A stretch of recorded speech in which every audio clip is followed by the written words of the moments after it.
Kamusta? Kamusta? Kamusta? Sana ay nasa maayos kayong kalagayan. Sana may katabi kayong alak, babae, lalaki, o kaya naman mga mahal sa buhay habang mapakikinggan ninyo ang karugtong ng kwento ko. Sa mga hindi pa po nakakakilala sa akin, subaybayan ninyo ang mga kwento ko dito sa pangalawang channel ni Sir Paul. At sa mga nakakakilala naman, sana'y nag-e-enjoy pa kayo sa mga adventures ko, sa mga karanasan ko. Masaya man, malungkot, nakakatakot, aksyon, at kung ano-ano pa. Sana'y hindi kayo nagsasawa dahil marami pa ito. Ako si Mang Kanora, ang pinakagwapong albularyo sa balat ng lupa. Ang albularyong mahilig. Saan nga ba? Kayo nang bahalang magtuloy. Ngayon ay ipagpapatuloy natin ang aking alamat. Ano nga bang nangyari sa akin matapos ang naging laban ko doon sa May Laurel, Batangas? Sa mga aswang na nagbebenta ng lomi, goto, pansit at kung ano-ano pa. Sa totoo lang, napakapabaya ko din noon. Kasi dapat, bago pa lang ako makarating doon, umalapit pa lang dapat ako doon sa kainan na iyon. Naamoy ko na sana o naramdaman ko na sana. Ganon siguro talaga kapag matagal kang wala sa aksyon o matagal kang nagpahinga sa iyong serbisyo bilang isang albularyo. Pumupurol ka o sa mas madaling sabi, nagiging pabaya ka. Bata, hindi magandang lagay mo. Pero wala lang ito sa naranasan mo noong nakaraan. Gagaling ka rin. Hindi pisikal ang tinutukoy ko, kundi ang pagiging albularyo mo. Anong nangyari? Hindi ganyan ang itinuro ko sa'yo. Yun nga ho, Mang Doming eh. Hindi ko din ho alam. Kusa hong bumaba ang depensa ko. Yung lakas ng pakiramdam ko, hindi ko ho alam eh. Baka epekto ho ito ng pagkawala ng kapangyarihang puti ng diwata. Iba kasi talaga yung epekto nun eh. Bukod sa lakas, sa bilis, grabe rin yung pakiramdam na binibigay nun sa akin. Yung kahit hindi ko ginagamit o binubuksan, kusa lang itong gumagana. Kaya kahit malayo, paparating pa lang, o darating pa lang, nararamdaman ko ng may mga aswang, may mga engkanto, may mga multo o kaya naman may masamang mangyayari.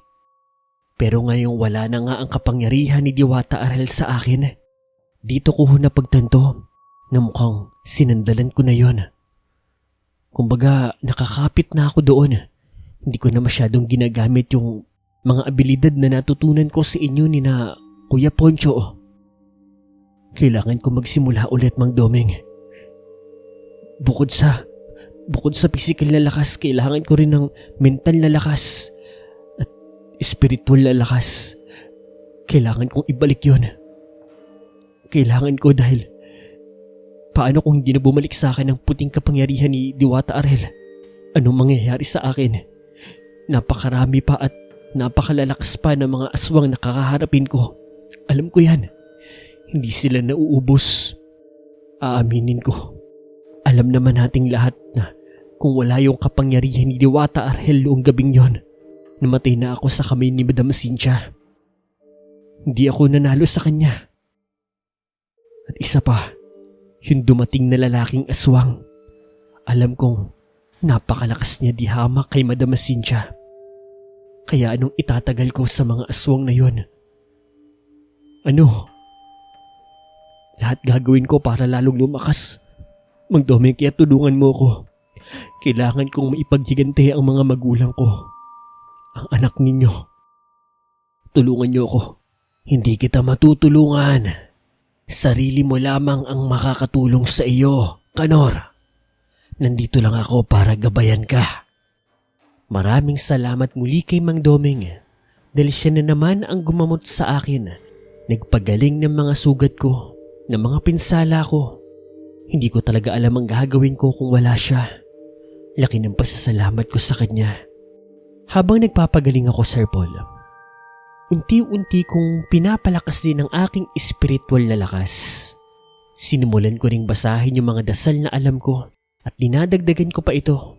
Nagsasaliksik ako ng mga dasal na pwede ko pang magamit sa mga labanan at sa mga inkwentro. Pero pahirap ng pahirap yung mga dasal na natututunan ko noon. May kapalit na ito. Pwedeng buhay, pwedeng lakas, pwedeng swerte o malas. Depende kung anong dasal. Depende sa sitwasyon. Ganoon kadelikado gumamit ng dasal ng albularyo, Sir Paul. Hindi naging madali ang buhay ko noon. Buti na nga lang din, nakakuha ako ng katuwang sa aking negosyo noon.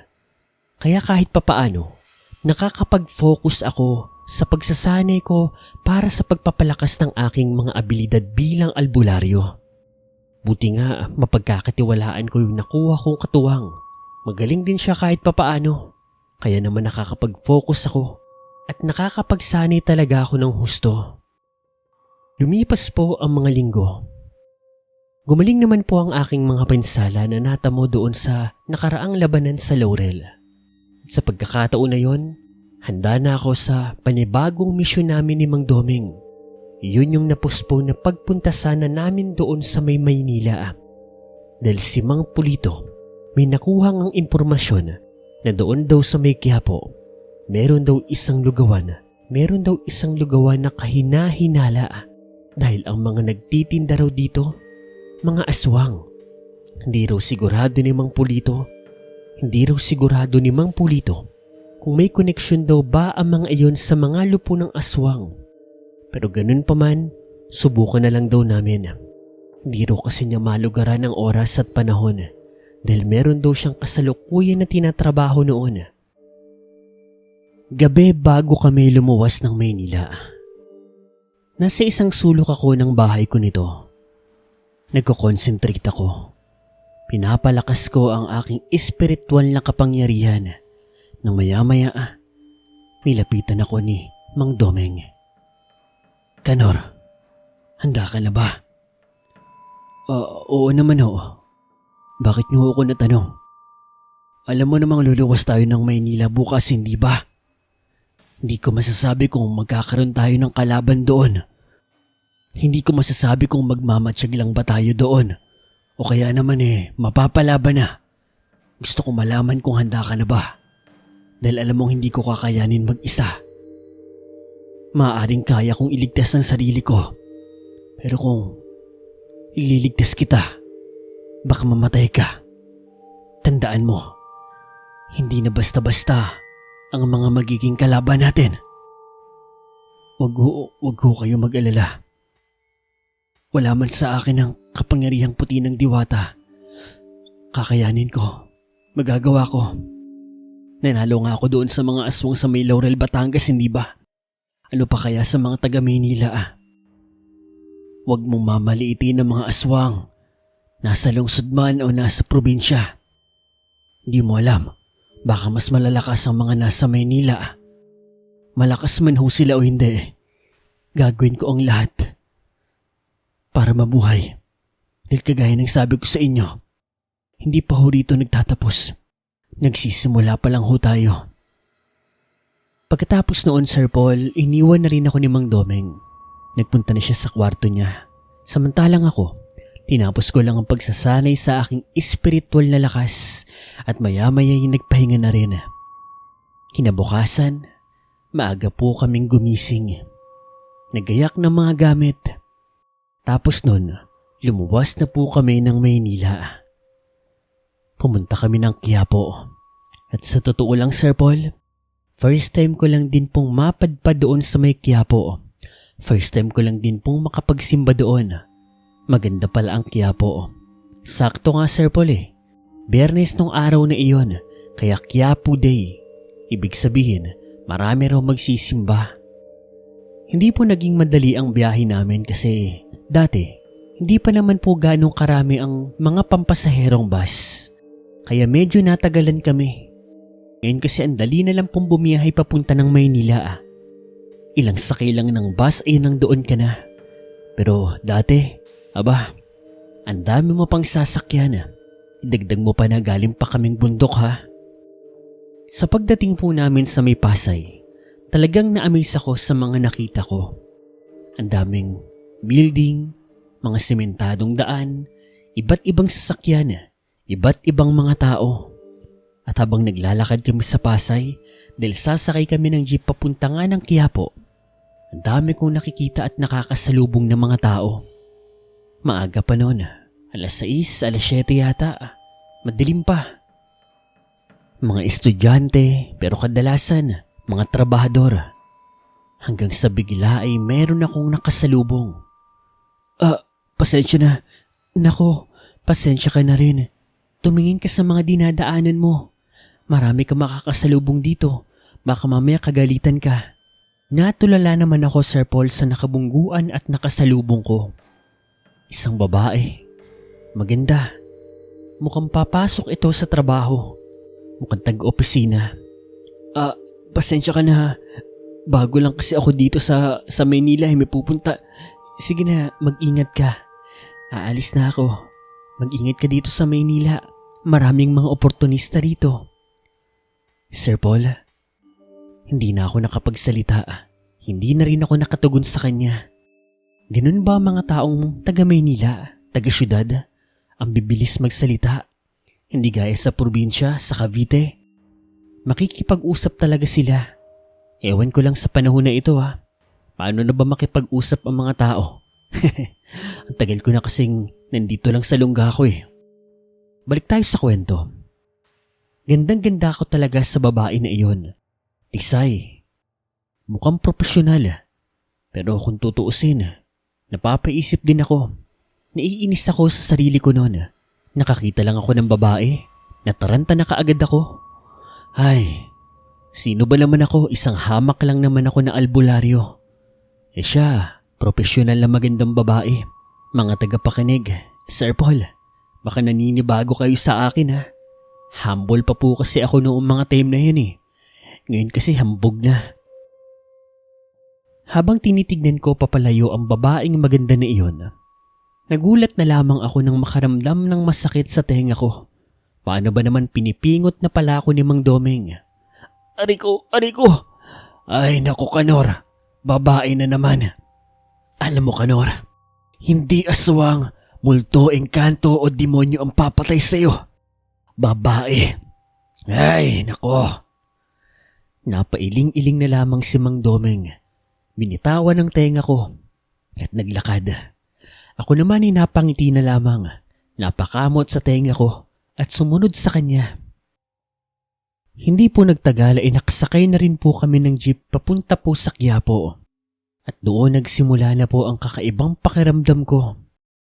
Nakaramdam ko ng bigat at kaba. Ganoon yung mga nararamdaman ko kapag may mga masasamang mangyayari. Noon nasabi ko na mukhang bumalik na yata ang pakiramdam ko. Na hindi ko kinakailangang umasa sa puting kapangyarihan ng diwata. Naging seryoso ako. Inalis ko ang mga kalokohan sa isip ko.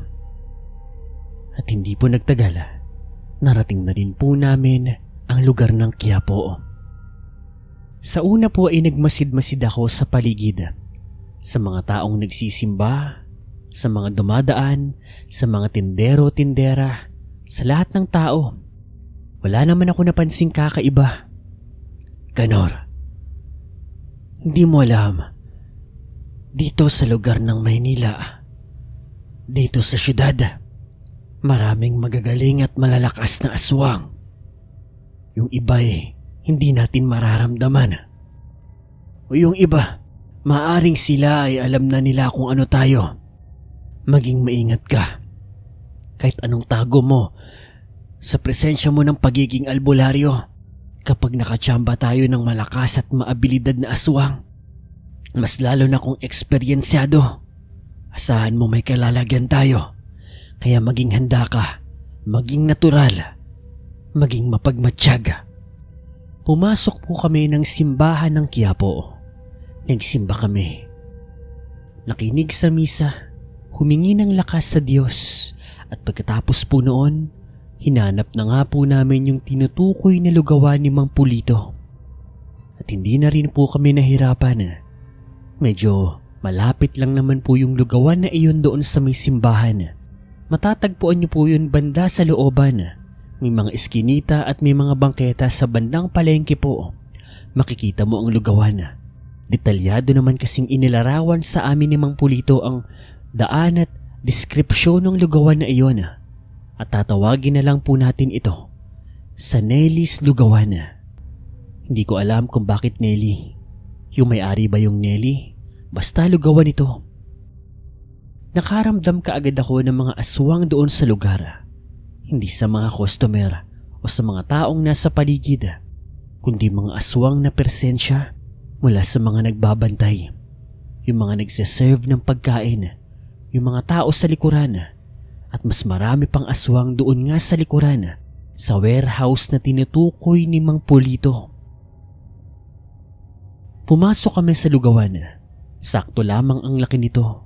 Kakasya ang mahigit 20 katao na sabay-sabay na kumakain doon. Malinis, maayos, at mukhang masarap naman ang lugaw. Ano hong sa inyo? Lugaw. May laman. Sa'yo, Toy. Tokwa. May tokot baboy ho ba? Meron. May kalamansi ho, tsaka bawang. Marami. Gaano karaming kailangan mo? Kuha ka lang dyan. Kahit gaano karami. Nagkatinginan kami ni Mang Domeng. Sa unang pagkakataon, sa mga unang taon ko bilang albularyo, unang beses kong nakaengkwentro ng aswang na may bawang at kalamansi. Kasi 'di ba, pangontras sa kanila 'yon. Pero kitang-kita ko, hinawakan niya mismo ang kalamansi. Siya pa mismo ang humawak dito, tapos natalsikan pa siya. Tapos yung bawang, siya lang din yung nagkukutsara. Kadalasan yung mga aswang, hindi man madikitan ng bawang, malapitan mo lang, nasasaktan na yan, nangangati na yan. Pero yung aswang na lalaki na iyon, walang epekto sa kanya ang bawang pati kalamansi. Nakangiti pa nga ito sa amin na para bang nang aasar. Hindi ko alam kung natutunugan niya ba kami ng mga albularyo kami o kung ano. Baka ganun lang talaga siya. Mabait. Ewan. Kinuha namin yung mga lugaw namin. Yung tokot baboy ko. Yung napakaraming bawang tsaka 3 pirasong kalamansi. Nang makahanap naman kami ng pwesto, sinuri ko yung kalamansi. Kalamansi naman talaga.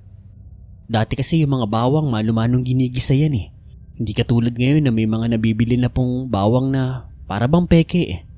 Kaya noong mga panahon na yon, yung bawang, alam mong legit na legit talaga. Tinikman ko rin eh. Miski si Mang Domeng, tinikman din yon. Yung kalamansi at bawang. Mga tunay nga ah. Pinatak namin yung kalamansi doon sa may lugaw. Wala pong nagbago. Ilang minuto pa kami naghintay at naghalo-halo oh. Pero wala ah. Pinagmasdan ko yung mga tao sa paligid. Sarap na sarap sila sa pagkain. Yung iba nga dumodoble pa ng order eh. Tapos sunod-sunod lang po yung pasok pati labas ng mga customer. Ang dami pang ang pumipili. Basta ang dami talagang customer ng lugawan na iyon. Nakita ko naman si Mang Domeng. Sumubo siya ng lugaw. Mang Domeng, anong ginagawa niyo? Kumain ka. Baka mahalata nila. Malinis ang lugaw. Walang yanggaw dito. Tinikman ko ang lugaw. At oo, totoo nga. Normal ang lugaw. Walang yanggaw. Tapos, napakasarap din ito. Masarap talaga. Naubos namin ni Mang Domeng yung mga lugaw namin.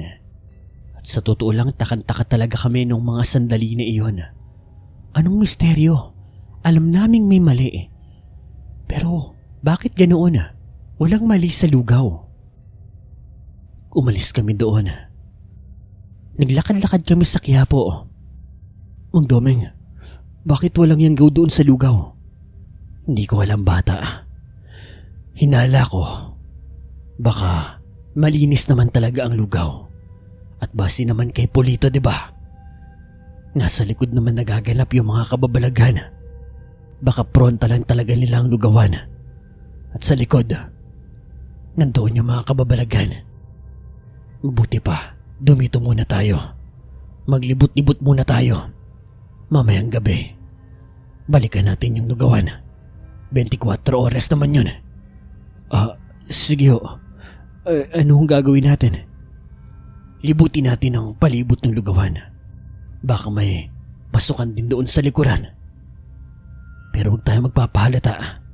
Hindi tayo dapat maghiwalay. Napakaraming tao. Baka mamaya ay alam na pala nilang minamanmanan natin sila at tayo nang minamanmanan nila. Tandaan mo na sa teritoryo nila tayo. Naging mapagmatsyag at handa lamang ako sa mga posibleng mangyari, Sir Paul.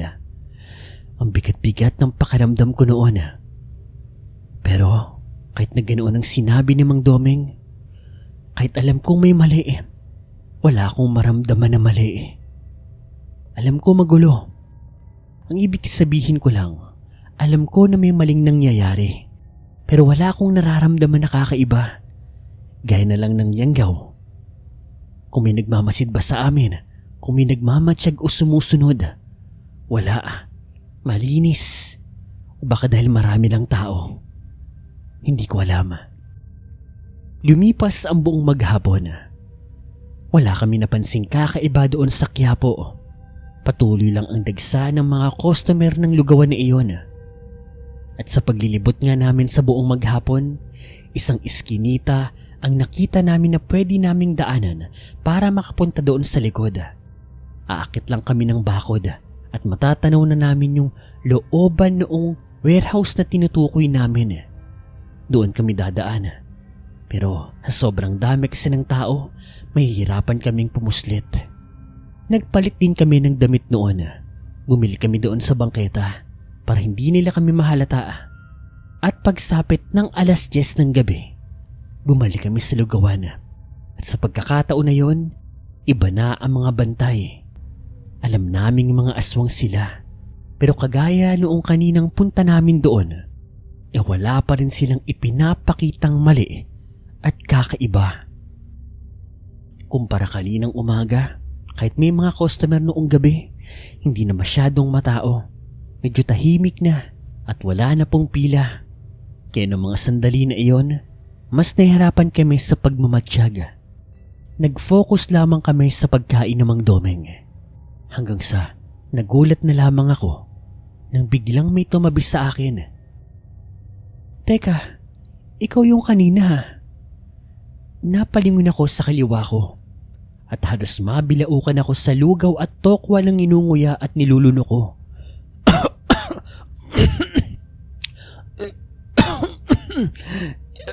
Ikaw? Ikaw nga. Taga rito ka?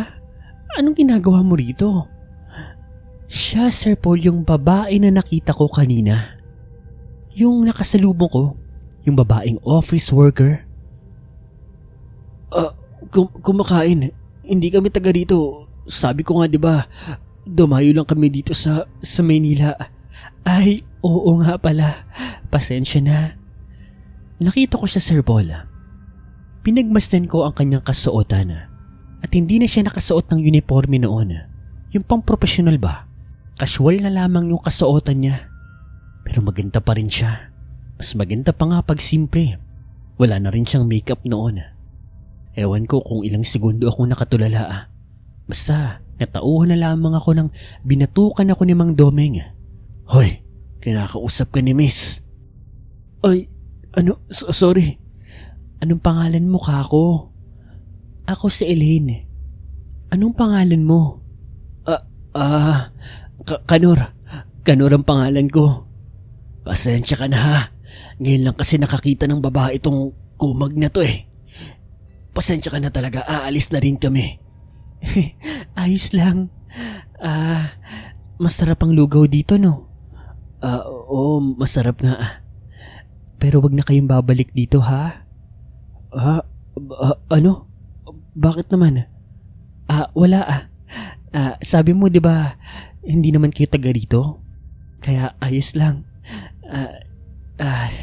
Kain na tayo. Nagsabay kaming kumain noon, Sir Paul. Kwento nga ng kwento si Elaine. Malapit lang din daw yung tinitirhan niya doon. Tinatanong niya kung taga saan kami. Kung anong trabaho ko, syempre sinabi ko naman na taga Cavite kami. Tapos meron akong manukan. Ang galing mo naman. Ang bata mo pa pero may negosyo ka na. Paturo naman. Bata ka dyan. Ikaw ba ilang taon ka na? Uy, hindi tamang magtanong ng edad sa mga babae. Nabatukan na naman ako ni Mang Domeng. Pasensya ka na talaga, miss, ha? Pasensya ka na talaga, miss. Mga taga-bundok kasi kami. Kaya hindi to sanay makipag-usap sa mga taga-syudad. Naku, ayos lang po yun. Okay lang din naman. 24 years old lang ako. At nagtatrabaho naman ako sa may Makati. Opisina. Pero sa gabi may racket ako. Ganun ba? Ang sipag mo naman pala. Sana nga ako rin katulad mo eh. Gusto ko rin kasi makapagtapos ng pag-aaral. Pero hindi na kinaya. Kaya mo rin naman yun ah. Ako nga gusto kong maging katulad mo. Magkaroon ng negosyo. Ay, baliktad tayo. O siya. Naubos ko na tong lugaw ko. Kanor, hanggang sa muli ha. Sa susunod nating pagkikita. Kumindat po sa akin si Eileen, Sir Paul. At ewan ko pero parang may tumagos na kung ano sa puso ko. Iba siya sa mga babaeng una kong nakita. Iba pala kapag nakakita ka ng profesional, matalino, tapos may sense of humor na babae. Yung mga una ko kasing babaeng nakasalamuha, kundi may tama, haliparot, isip bata, o kung yung maayos naman na dedo naman. Siya, ibang iba talaga. Ibang iba si Eileen. Pero, nalungkot naman ako, Sir Paul. Kasi, sandali lang kaming nagkaroon ng interaksyon. Ganoon pa man wala naman ako magagawa. Tinapos lang namin ni Mang Domeng yung aming pagkain ng lugaw. Lumabas ng lugawan na iyon, naglakad-lakad at hindi po nagtagal. Nang kumunti na nga po ang mga tao sa paligid, ay nagtungo na kami doon sa loob ng iskinita.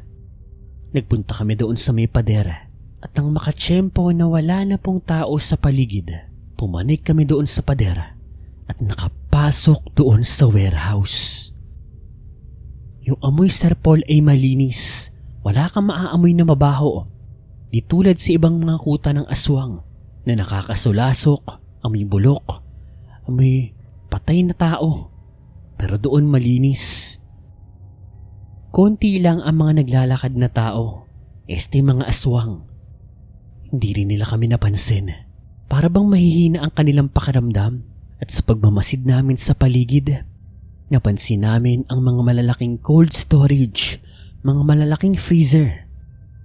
At sa pagdating ng isang truck, nakita namin na meron silang ipinasok doon na mga bangkay ng tao.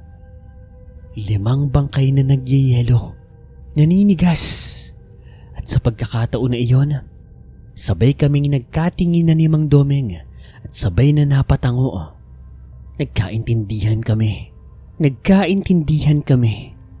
Kailangan na naming umaksyon ng tahimik at mabilis. Tatapusin namin ang mga aswang na nandoon. Sisirain namin ang warehouse na pagplanuhan na kasi namin yon.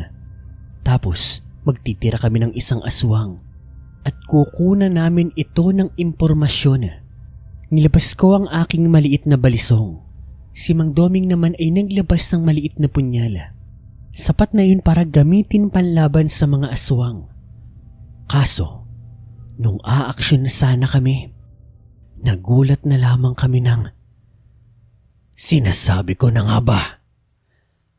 Mga albularyo kayo!" Paglingon ko doon sa likuran, nakita ko ang isang pamilyar na lalaki. Siya yung lalaki nung umaga. Yung nandoon sa lugawan. Yung nagtanong sa amin kung ano daw ba ang order namin. Yung humawak ng kalamansi pati bawang. Siya yun, hindi ako pwedeng magkamali. At kasabay po nun, unti-unting nagbabago ang kanyang anyo. Naging isa siyang aswang. Napansin ko rin po, sa likod niya, may napakaraming aswang. Siguro ay nasa 10 mahigit, 15. Ang dami. Unti-unti na rin silang nagbabago ng anyo. At yung mga nasa likod namin, Yung mga pinapanood namin, nakita namin na pinilibutan na rin kami. Sa madaling sabi, mga nasa 20 mahigit na aswang ang nakapalibot sa amin noon, na handang umatake sa isang iglap. Lintik na. Naisahan tayo, Mang Domeng. Huwag kang mag-alala, kaya natin sila. Sabihin nyo, saang grupo kayo nabibilang? Marami talagang kaaway ang lupo ng mga aswang. Pero nasisiguro ko sa inyo, hindi kayo ang tatapos sa amin. Nagsimula silang sumugod. Kami naman, napilitan kami ni Mang Domeng protektahan ang sarili namin. Nakipagpalitan kami ng mga atake sa mga aswang. At sa pagkakataon na iyon, sa awa ng Diyos, kahit papaano'y naibalik ko na ang dating bagsik ng aking abilidad. Kahit wala ang kapangyarihan na puti, bumalik na ang bilis ko, ang lakas ko, pati ang espiritual na lakas ko. Ang problema ko na lamang noon ay yung resistensya ko. Mabilis akong hiningal noon, Sir Paul, pero pinilit kong tiisin yun. Halos tigkalahati kami ng bilang ni Mang Domeng. Hindi namin sila mabawasan. Nasasaktan namin sila. Napupuruhan ng atake pero hindi namin sila mapatay-patay. Magagaling silang makipaglaban. Iba sa inaasahan ko. Sa totoo lang, inakala ko na kapag aswang ng lungsod, hindi magaling makipaglaban. Hindi maabilidad, hindi malakas. Akala ko mas malakas ang mga nasa probinsya. Yung mga nasa liblib. Pero tama nga ang sinabi ni Mang Domeng. May mga mas malalakas pang aswang na nandoon sa syudad. May mga koordinasyon ng atake nila. At para bang may halo na ng mga martial arts yung mga galaw nila. Yung mga suntok nila, yung mga sipa nila. Talagang ang gagaling, Sir Paul. Isipin nyo na lang ha. Yung boxing, yung muay thai, yung mga kickboxing. Tapos dinagdagan ng lakas at bilis ng aswang. Ewan ko na lang talaga. Pero buti na lang din, biyasa ako. Sinanay ako ni Mang Poncho at Mang Domeng. At nagkaroon na rin ako ng iba't ibang karanasan. Kaya nagagawa kong tumapat sa kanila. Ang problema lamang, Sir Paul, masyado silang madami. Masyado silang magagaling. Hindi naman sila yung tipong angat na angat ang lakas. Pero dahil marami sila, nagtutulungan, inaalalayan ng isa't isa, doon kami nahihirapan ni Mang Domeng. Pero maya-maya, habang nakikipagpalitan kami ng mga atake sa mga aswang na yon, nagulat kami dahil bigla pong may sumabog na malakas na bagay. Sa tabi lang po namin, parang paputok. Alam nyo yung lakas ng 5-star na paputok sa bagong taon? Ganoon. Tapos sa tabi ko lang po yun sumabog. Tapos ay bigla pong may kumalat na usok. Tapos nakaamoy po ako ng bawang. Malakas na amoy ng bawang. Pero may kakaiba rito. Alam ko na hindi lang yun bawang. Parang may seremonya na kasama rito. Nagsiubuhan yung mga aswang. Naparalisa sila. At kasabi po nun, meron akong presensyang naramdaman. Bagong dating. At inatake niya yung mga aswang na nahihirapan ng mga sandali na iyon. Tao siya. Alam kong tao siya. Meron siyang malinis na presensya. Naramdaman ko na unti-unting nababawasan yung mga aswang. Napatay halos ang kalahati sa mga sunod-sunod na pag-atake. At sa pagkawala ng usok na may bawang na may espiritual na lakas, mas lalo akong nagulat. Eleanor, anong ginagawa niyo rito? Anong ginagawa mo rito? Pero hindi po natuloy ang pag-uusap namin dahil muli kaming sinugod ng mga aswang. Sa pagkakataon na iyon, naging tatlo na kami laban sa mga aswang. Yung mga aswang, medyo nang hina na. Pero sa mga sandali na iyon, aaminin ko, pagod na rin ako. Nangihina na rin ako at hinihingal na rin. Mapurol pa rin talaga ako noon. Hindi pa ako 100%. Nang tuluyan pong mawala ang usok, nakita ko na maraming ang napatay na aswang. At syempre isa lang ang sagot doon. Kagagawan yun lahat ni Eileen. Nakakamangha, nakakabilib. Ang hirap paniwalaan. Lalo pa nang makita kong umatake si Eileen. Imagine niyo na lang po ang isang babaeng ninja. Ganon siya gumalaw. Meron po siyang maliit na parang katana. Maliit na maliit lang talaga. At yun ang ginagamit niya sa pag-atake sa mga aswang. At bukod doon, napakarami niyang bawang sa paligid ng kanyang katawan at ginagamit niya yun sa pag-atake. Binabato, pinipitik, pinangsusuntok, pinangsasampal. Nakakamangha. Dahil po doon, Sir Paul, yung mga natitirang aswang, nagpulasan. Mabibili sila. Samantala, kami naman ni Mang Domeng, hingal na hingal, pagod na pagod.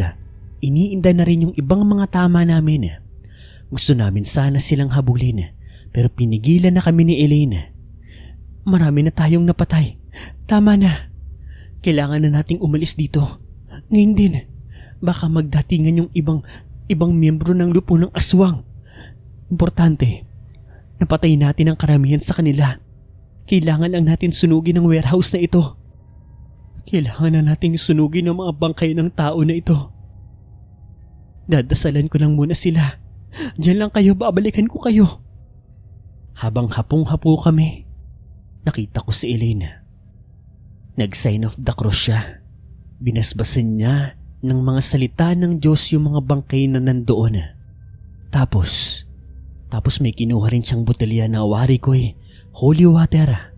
Binasbasan niya ang mga bangkay ng taong nandoon at pagkatapos, sinilaban niya ang buong warehouse. Pagkatapos noon, nagpulasa na kami. Umalis kami doon sa warehouse bago ito matupok ng apoy. Pagkatapos noon, nagpunta kami sa malayong bahagi ng Quiapo. Elaine, sino ka ba talaga? Anong ginagawa mo dito? Kayo, anong ginagawa niyo ni Mang Domeng dito? Mga albularyo ba kayo? Oo. Ikaw anong ginagawa mo dito? Kabilang ako sa mga hiyas ng bawang. Isang samahan. Lumalaban sa mga aswang. Kasalukuyan nakatoka sa akin ng isang warehouse ng lupo ng mga aswang dito sa Quiapo. Tinatrabaho ko ito. Hindi ko naman akalain na kayo din ay tinatrabaho ito. Mga albularyo kayo. Diyos ko, napakaliit ng mundo. Hindi ako makapaniwala. Biglang-bigla ako. Si Elaine, ito ba yung tinutukoy niya na side day niya sa gabi? Kabilang siya sa, ano daw yun? Hiyas ng bawang? Hiyas ng mga bawang? Ewan, ano yun? Bawang ng hiyas? Sir Paul, dito ko na muna tatapusin ang kwento. Mahaba-haba na eh. Pero huwag kayo mag-alala. Napakarami pa ng kwento ko. Abangan nyo sa susunod ang misteryo sa pagkatao ni Elaine at sa bagong grupo na naman na natuklasan namin na makakatulong namin sa paglaban sa mga aswang. Sana'y nagustuhan nyo ang karugtong ng kwento ko. Hanggang sa muling pagpapatuloy ng aking alamat. Muli, ako po si Mang Kanora, ang albularyo, ang mahilig saan nga ba? Sa dalawang bundok ng kaligayahan.